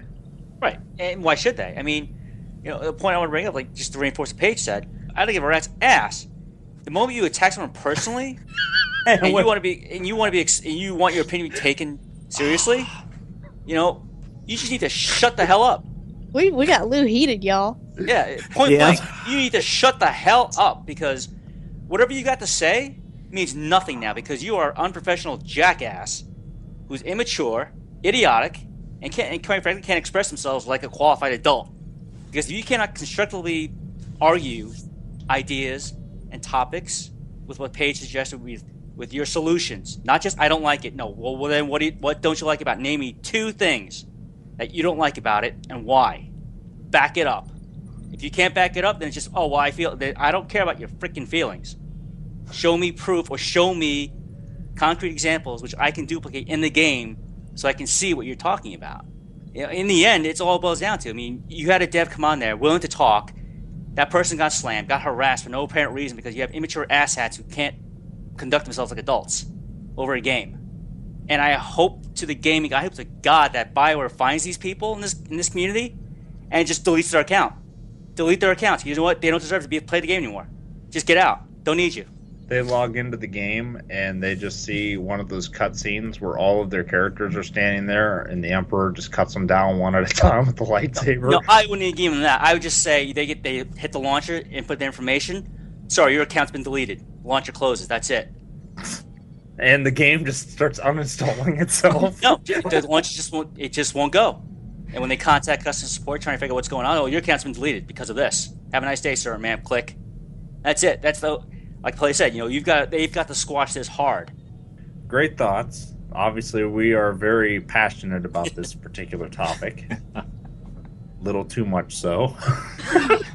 I'm ready to tell Lou to preach on, brother. We're going to give Paige the opportunity to preach on as we go ahead and move into the Star Wars recommendation of the week. Oh, guys, this one is a doozy. I promised I would deliver on Twitter, and I have. As some of you know, a couple episodes ago, maybe even last episode, don't remember, Fred was saying that he would like to have an R5-D4. Someone found him one, linked it on Twitter. I promised that I could squash their recommendation to him, and I sure have. So for those interested in actually getting a look at this awesome recommendation, I will be posting a link with a photo on the Facebook wall once this show goes to iTunes. And what we have here is a Star Wars R5-D4 6th scale figure. And I'm going to read the description for you and probably butcher it because I've had a lot of sugar and a lot of coffee, but let's go for it. You won't have to worry about a bad motivator making the Star Wars R5-D4 6th scale figure any less cool, although it does come with that particular attention-getting trait. The classic duo of R2-D2 and C-3PO almost ended prematurely when Luke Skywalker's uncle chose R5 to work on the farm, but the poor little guy flipped his lid and movie history was made. In addition to being a highly detailed R5 series astromech sculpt, this 8.66-inch droid also features a rotating head, articulated terrain tread legs, an articulated and retractable third tread leg, 3 body compartments with hinged panels, a restraining bolt, and even a pop-up bad motivator. The Star Wars R5-D4 6th scale figure will be available March 2016 through April 2016, but it can be pre-ordered now for $139.99 at Sideshow Collectibles. And I will be including the link to that, so if anyone wants to pre-order it, you're going to have the option on our Facebook page. That's going to be me. It really does look amazing. If any of you guys with the notes up right now want to click and look at it, I mean, it looks exactly like the one in the movie. Oh, yeah, it's right down to the weather markings and everything. That's amazing recreation. Boom. Yeah, I'm going to buy this because this is the perfect size to sit on my desk. I'm just a little bit sad that I'm going to have to wait a year to get it. Well, but you can pre-order now. Yeah, but it actually it's going to be a year from now. Yeah, I'll do what Jay says. I'm going to go to Disneyland Star Tours, and I'll be that one guy asking, the people working there at that area saying, ma'am or sir, I can't build my Imperial interrogation droid. No, you can only build astromechs. They'll be like, sir, you can't do that. Why not? I want to build my Imperial torture droid. There is actually a video online, Lou, where they go through the astromech building part of Star Tours area, and you can watch the video where they have like all these different components that are all different colors and stuff, and put an engine in the little thing and all that. Yeah, but again, I'll go there and say, well, so where's the Imperial side? I don't want to deal with the Alliance side of the astromechs. Where are the Imperial astromechs? I think that they have black components so you can build like Vader's droids. Yeah, it's like, where are the Imperial droids at? And you Empire's don't even have to go there. You could buy a lot of these on eBay and Amazon that other people have built. This is my favorite recommendation you've ever found, Paige. Going to be the first one I actually buy. There was something that I recommended one time that we already own. I don't remember what it is now because we own so much crap. Oh, isn't it the Darth Vader lamp that I have? Yes! Yes. Yeah. I just looked up and happened to see it. Okay. So then that takes us into the intelligence report. All right, and this week, the Moffs, governors for the Sith and the Galactic Republic. Believe it or not. Or in the immortal words of Will of Tarkin, the regional governors now have direct control over their territories. So quickly, a Moff was a sector governor rank in the Sith Empire, Galactic Republic in its last days, and under the Galactic Empire. Under the Fel Empire, and Darth Krayt's Galactic Empire, this is in the EU, folks, the title is also worn by the topmost officials of institutions such as the Navy, Army, and Intelligence. And the origins of the Moffs. Alright, the name Moff originates from the small, pre-Republic era space empires from which the Galactic Republic emerged.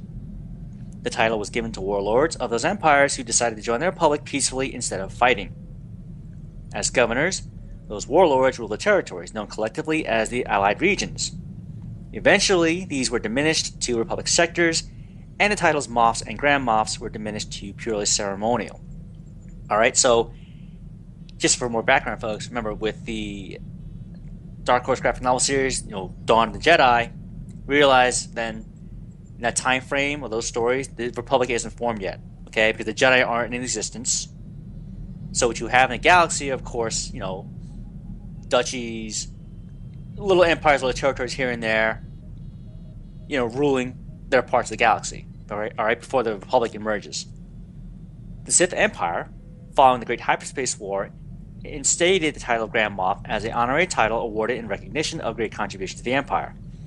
Its first Grand Moff was Odile Viken. Remember him, folks? Viken Space Dock. Others included Zelos and Rikus Kilrin. Rusan reformations abolished the custom of rewarding the title of Moff in the Republic. The Re-establishment. The position was resurrected in the last years of the Clone Wars when the Sector Governance Decree was promulgated by Supreme Chancellor Palpatine using his emergency powers, establishing both planetary as well as regional governors throughout the galaxy. Though they were also referred to by the more generic style of Sector Governor, the title of Moff was specifically chosen by Palpatine as a tribute to the satraps of those ancient small space empires. The decree thus pointed the way toward Palpatine's subsequent assumption of imperial power, which was explicitly presented as a revival of the glories and grandeur of ancient monarchies like Atresia. Each Moff reported to an imperial advisor, sending copies of his reports both to the advisor and directly to Palpatine. The initial Sector Governance Decree, however, was issued under the Republic and caused immediate alarm in the Galactic Senate, serving as the major catalyst for the Petition of 2000. Palpatine simply used the show of senatorial opposition as a means to identify and remove his most dangerous opponents in the political elite. But the Senate's short-lived defiance, along with the magnitude of the task involved in ending the Clone Wars and initiating the Great Jedi Purge, may nonetheless have contributed to the delay in the appointment of the first Moffs, who did not take up office until several weeks after the declaration of the New Order and the establishment of the Galactic Empire. Again, just a little more background information, folks. With the Petition of 2000, that's 2,000 senators who protested this. Okay, guess what's going to come out of that? Alright? Hint. So the days under the Galactic Empire. The concept of assigning Moffs to sectors obviously related to the ancient division of the Republic into 1,000 sectors, each with a senator and a local congress. But the first Moffs seem to have been appointed to control rather larger territories than those for which the senators were answerable. For instance, the Moff for Sector 3 was headquartered on the Masari and Hala sector, but his territory extended as far as Kashyyyk, in Metrano sector. These vast volumes of space may have corresponded to the theaters of operations of the 20 sector armies within the Grand Army of the Republic.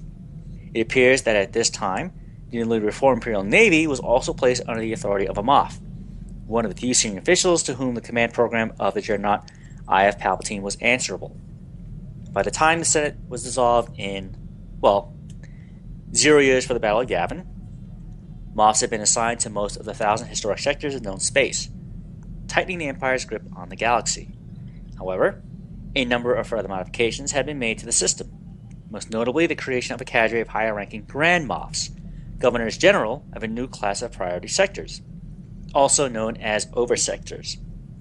Proposed by Moff Will of Tarkin of Seswena Sector, that's Governor Tarkin. These were areas of the galaxy in which rebel activity and unrest were proving more than the local Moff could handle, and within which the apparatus of control was strengthened by the diversion of vastly increased military, paramilitary, and judicial resources. The best-known priority sectors were vast reaches of space, rather similar to the large sectors of early Imperial Moffs, in which a number of existing sectors with the local Moffs were now subordinated to a new Oversector command, which is called Imperial Center Oversector, incorporated most of the core, while Tarkin's own Oversector Outer essentially incorporated the whole of the former Outland regions, and the Bright Jewel Oversector embraced another vast tract of the Outer Rim territories. However, not all Oversectors were created in this way.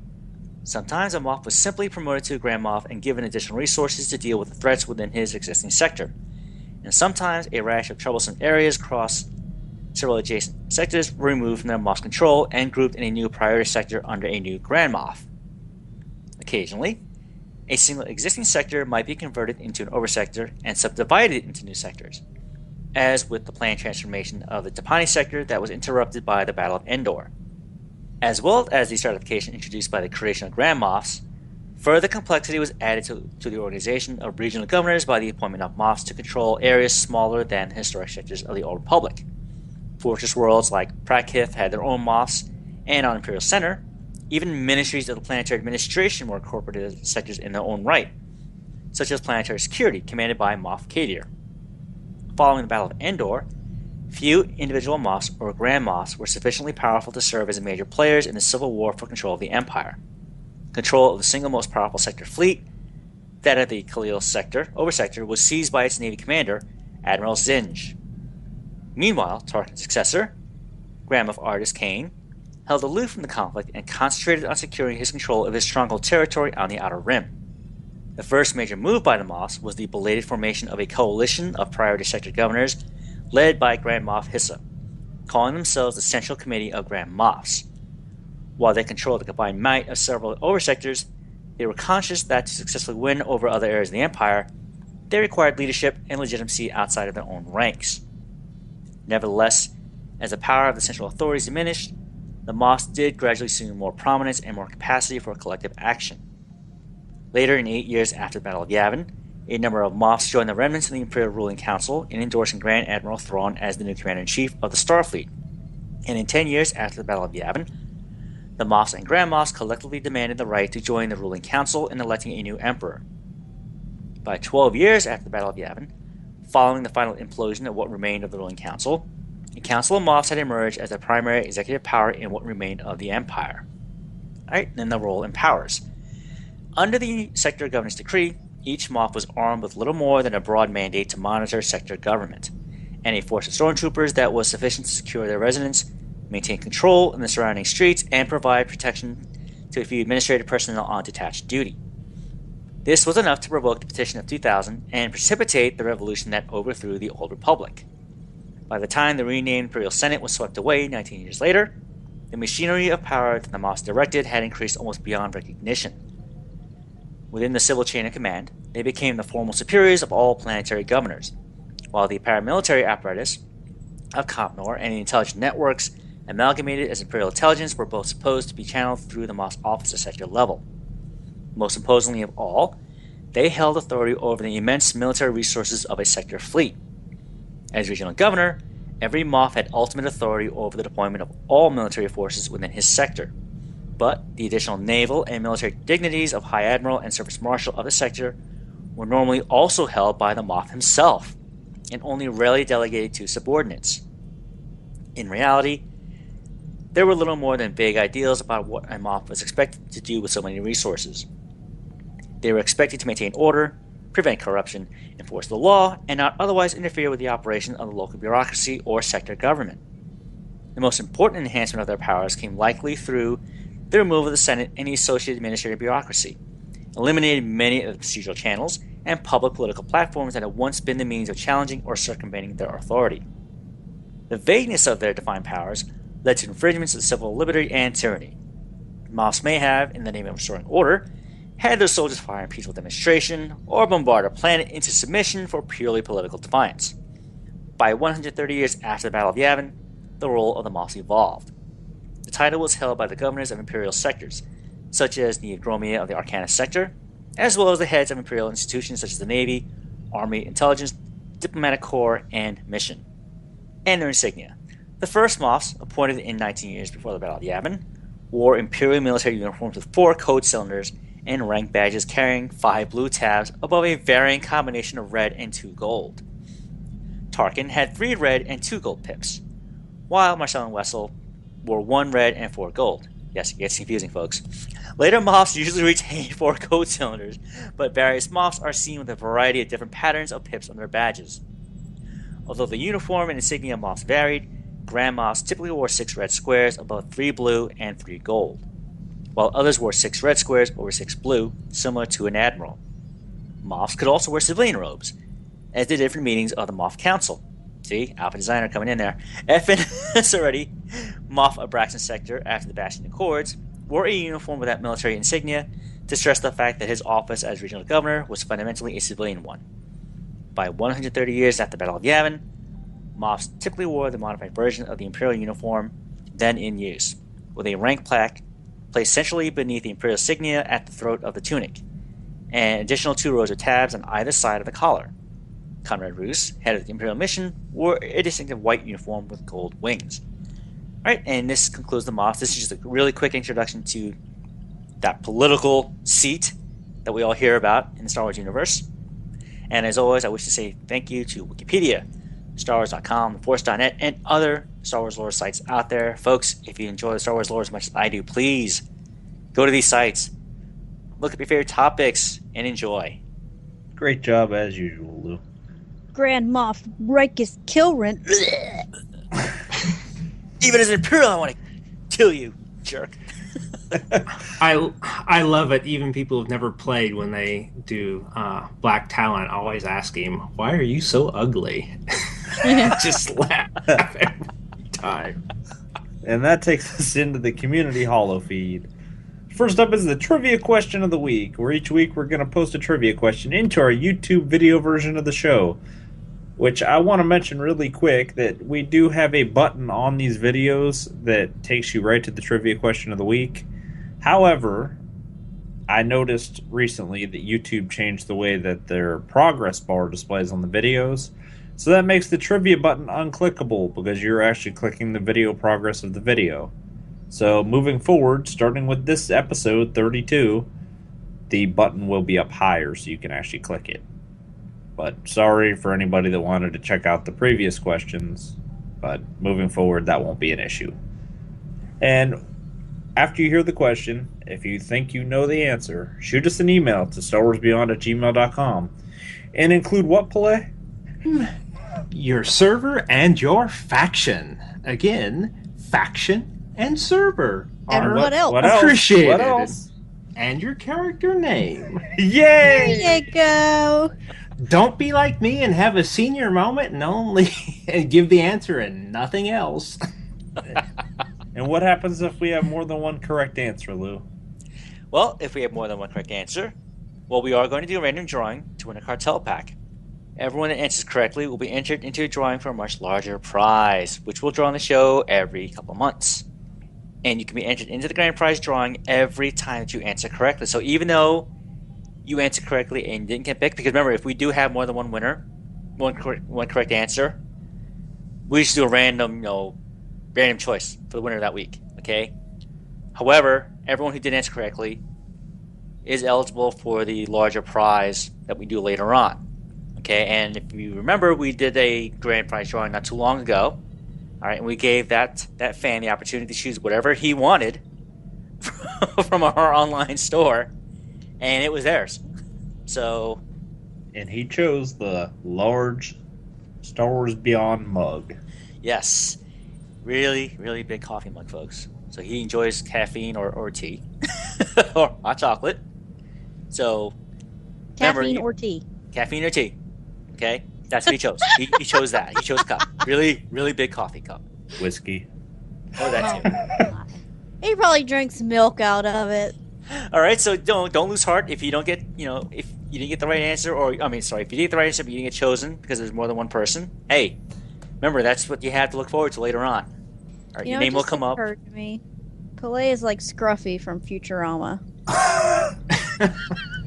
Wow. Oh, jeez. So, like, every time Pallais shows up, we're all like, who's that? And you're like, oh, that's Pallais. Sorry. And don't forget that episode where Scruffy got turned into a woman and he's the only one that never got turned back. When you're a sanitation worker, you don't necessarily want to be a sharp-dressed man. All right, Lou. We had no correct answers to your trivia question, even though it ran for 2 weeks. Aw. So, what was the answer to this question? Okay. All right. For those of you who attempted, or those who didn't attempt, all right. It could have been a little tough. Yeah, I admit it was a little rough. But the answer to the trivia question from May 1st, it's the Tantive 4. All right. It's Princess Leia's ship, the one that you see, the opening credits of A New Hope. All right. Tantive 4, which is a CR-90 Corvette built by, hey, CEC. Where have we seen them before, folks? All right, you pretty much demolished our headquarters on Corellia. But yeah, all those clues allude to, all right, a Corellian Corvette, okay, a blockade runner. All right, that was the purpose of the ship, built by CEC. All right, she's fast, she's maneuverable, and she has some armament, but she's built to run, through blockades to run through things, to run the gauntlet, so to speak. And unfortunately, over Tatooine, didn't quite make it. All right, but that's that's what happens, all right? Bail Organa, actually, he's the first owner of that ship. All right, if you've been watching Star Wars Rebels, I hope I don't want to spoil it for anyone, but if you haven't, when you see the first season, okay, you will see Bail Organa, and one of the ships he's in is actually the Tantive 4, which he will give to Leia to use as her own. Because remember, she becomes an Imperial Senator as well. And she's going to go to diplomatic missions. And unfortunately get caught. All right. And it's also it's also the ship you see at the end of Revenge of the Sith, okay, when Bail rescues Ben and Yoda. All right. That's his ship that they're on. Again, the Tantive 4. Captain Tilly's. The protocol droid's mind erased. So, yeah, it's the Tantive 4. That famous ship we see for, maybe a few minutes, but has a long history in the Star Wars universe. Okay, and nobody answered my bonus question either of telling me what the true name of the Bastion of Thunder was in EverQuest. So you want to tell people what the answer to that one is, Lou? No, that's for you now. That was your question. You get the honors. You don't remember, do you? No, I don't, actually, because, man, it's been a while since I played EQ. Torden, the Bastion of Thunder. That was a Planes of Power zone that I spent many days of my life grinding in back in the day. All right. So then, Paige, what's going on in our SWTOR community? Check out our fellow SWTOR podcasts. Most of them are available on iTunes, Stitcher Radio, and at SWTORnetwork.com. ToroCast is at ToroCast.com. Corellian Run Radio is at CorellianRun.com. UntiniCast is at UntiniCast.com. SWTOR Skate Podcast is at NewOverlords.com. The Usual Podcast is at TheUsualPodcast.com. And I have a couple that are on iTunes. Old Republic Radio, Healing SWTOR, Enmity Podcast. Also, GGC Episode 5 is now available courtesy of the Bad Feeling Podcast guys, starring our own Lou. And finally, we have the Bad Feeling Podcast at badfeelingpodcast.com. Be warned, that is an explicit podcast. Also follow Madmar at SWTOR Family for the latest happenings in the SWTOR community. If you'd like to have your podcast listed on this segment, send us an email at starwarsbeyond@gmail.com. And I do want to take the time to say thank you to all the great folks who came out for the latest GGC. I was telling Fred not too long, a couple of days ago, actually, I felt like a Star Trek kid because... A Star Trek kid? Starstruck. Because it was great, because normally what happens is that, the most times, I think, at least for me, the way podcasts interact is that we listen to each other's podcasts after the fact. Okay, so, for example, hearing Brian and Chuck on Bad Feeling, a day or two after they release it and hearing their reviews, okay, and so on. Same thing with GenieCast and so on. But now the experience of actually being there, on air, all right, with all these great folks in the SWTOR community, podcast community, and hearing them for the first time live and actually being able to have a discourse with them. Okay, to me that was amazing. You know, that this is one of the great things about the SWTOR community I love, is the fact that, you know, all these podcasts talking about the one game, you know, one game that we love, can come together and just say, hey, you know what, let's have an open discussion about the game. I really like listening to the Galactic Gamer Coalition. It's fun hearing all of you guys get together and talk and kind of break out of your normal formats and just have those discussions. And I love the fact that you're going to be bringing it back, and different podcasts are going to be hosting it. So that way, you know, no one person will, you know, have the burden of it. Though this one was kind of bittersweet with Rhodes' announcement at the end of it. So yeah, that was sad. Yeah, I'm gonna pull the pin I'm sorry out to of see one him of his go. grenades from him saying that on the community show, ruining everybody's spirits and making But Chuck I hope- play horrible music. Yeah, but I hope in time that he comes back and does his own version of a SWTOR podcast, you know, or has it as a segment on one of his podcasts going forward, because I love his, you know, I just don't care, and I'm Rode, and I'm just going to say things, and of course... With the grenade. Yes.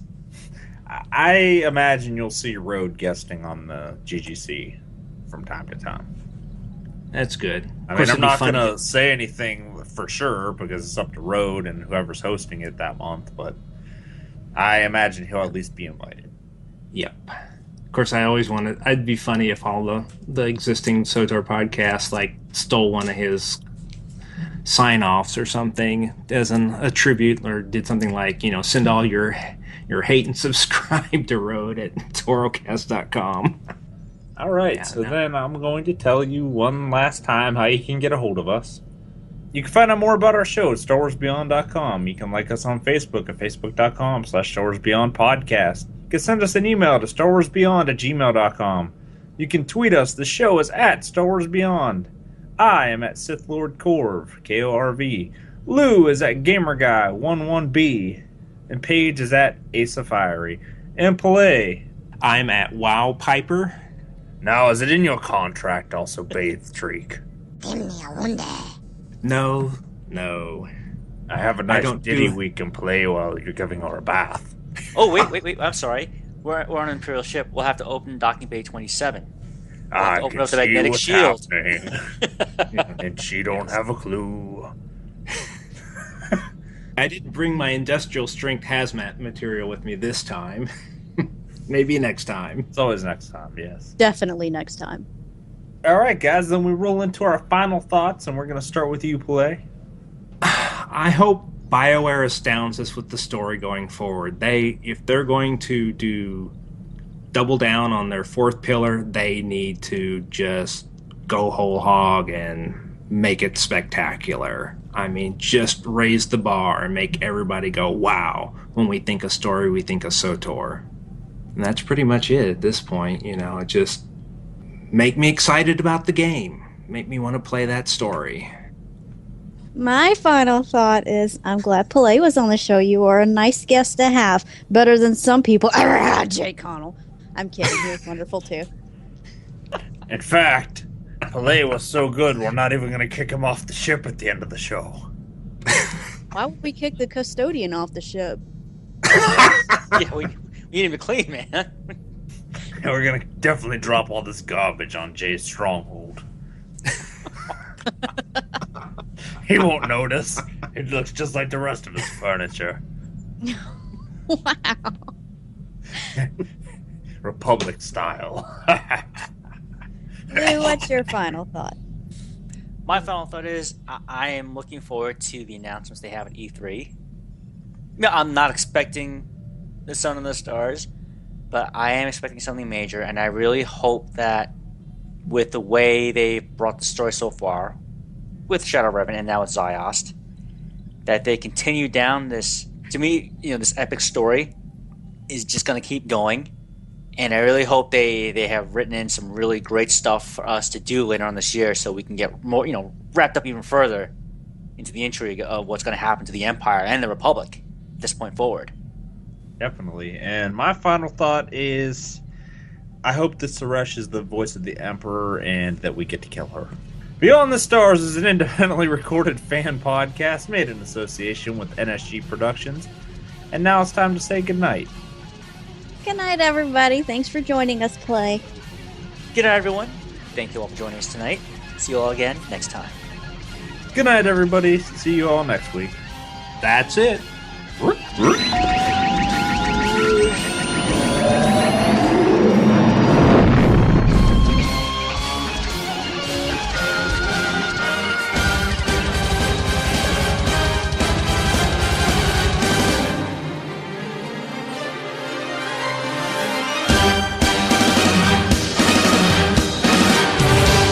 You've served your purpose. Beyond the Stars trivia question for the week of May 13th, 2015. First clue. I once was a center of high learning, serving the side of peace and justice, then perverted to serve the darkness. Second clue. Although my location was officially classified, most knew of my location through regular channels. Third clue. I was built around a majestic castle and 12 grand mountains in the area. Fourth clue. My founder created me and established my purpose after 1,000 years of ongoing conflict within the galaxy. Fifth clue. My halls would produce both heroes and villains alike, the very best of what they did. What am I? And as always, folks, please send your responses to StarWarsBeyond@gmail.com. And in your email, please include your character name, what faction you're on, and what server you play on. And did I mention what faction you're in? Good luck, everyone. Looking forward to seeing all your responses.